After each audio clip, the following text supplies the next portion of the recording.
of all, I'm David and I achieved my dream physique with the age of 16. Now I am 19 years old and I do lifting and extreme runs and cycling, as you can see. All that while being a student and working in a part-time job. Today's topic is the advanced training plan that I use at the moment and that I would recommend everyone to do if you want to spend not so much time in the gym, but still want to gain a lot of muscle and lose fat at the same time.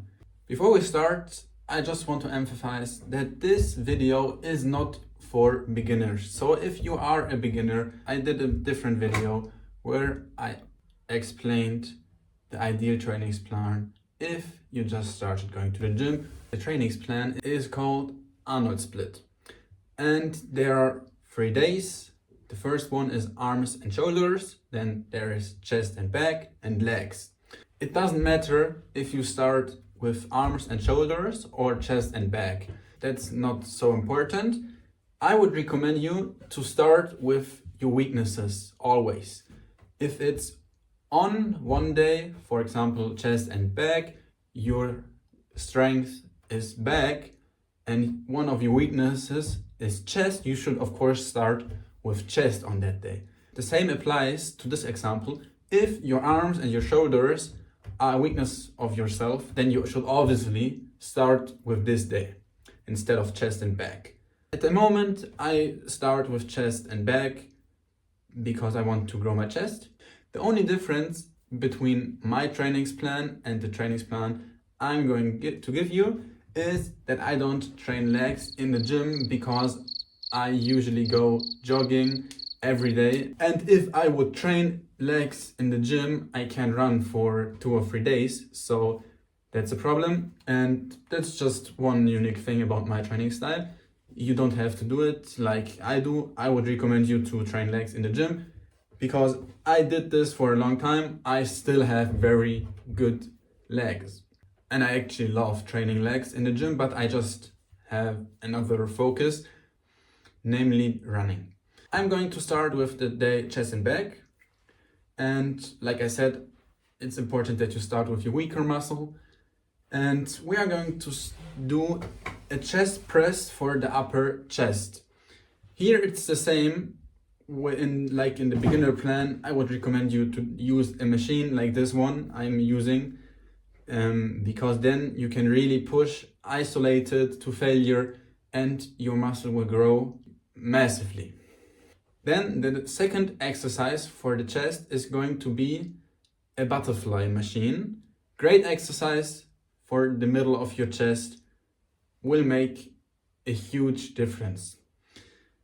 Then the next and last exercise for the chest are dips. If you can't do dips, you can obviously do on the cables, push down like this one in the video here, and I do 2 sets each to failure and a warm-up set before every exercise.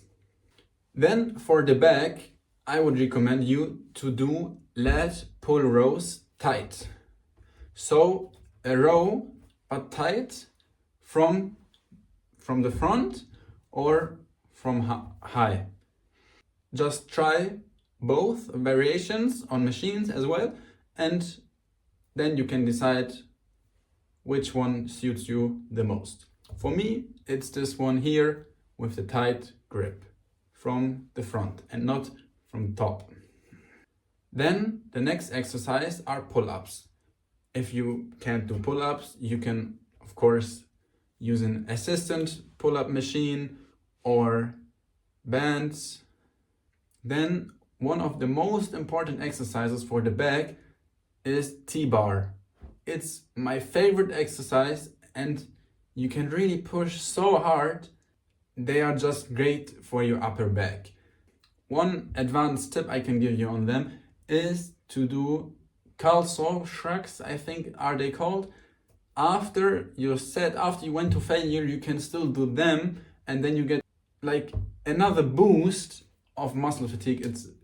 Your upper back will almost explode. It's crazy, the pump and the feeling of it. It's this variation that I do here in this video. So try to copy it. It will feel fucking awesome. I'm not kidding. It's a real game changer. Then the second day are arms and shoulders. So it's all the same, that you should start with your weaker muscle.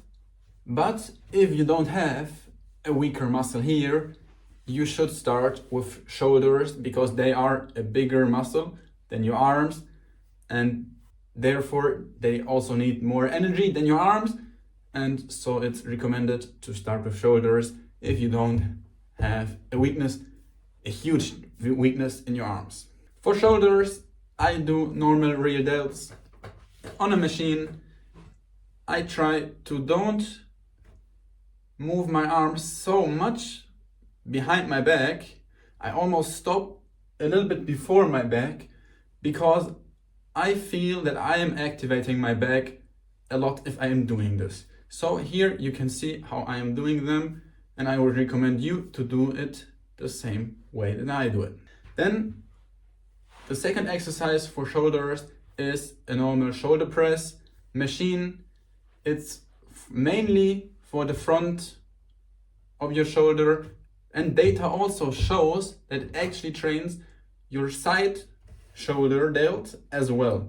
So great exercise, would definitely recommend doing it.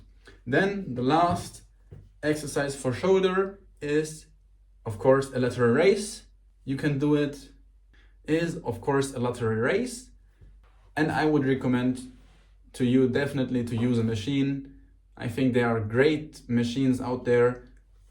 I don't like standing ones, but you can try it, and depending on what your gym has to offer, you can then choose a machine. And then we are going to step into leg day. Let's talk about leg day. So leg day, the first exercise is leg press. I would recommend to use the machine you're comfortable with. There are a lot of variations.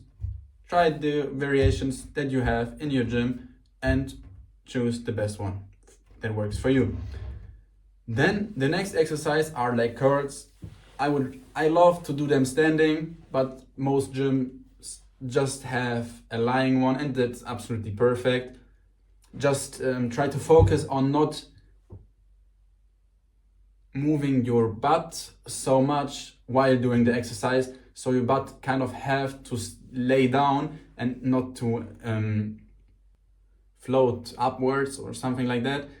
That's really important. Then the next exercise are leg extensions, and here you can really push hard, and of course seated ones are the best in my opinion. Of course you use a machine here, and they just work great for your front legs. Great exercise. Then the next one is the abductor. Abductor, it's the one where you're pressing your legs inside. And last but not least are calf raises, of course. Here it's important to use a standing one if you got one, because studies found out that standing calf machines are way better than seated ones. That's it with the video. I hope you enjoyed it. Leave a like and a comment down below, and thanks for watching.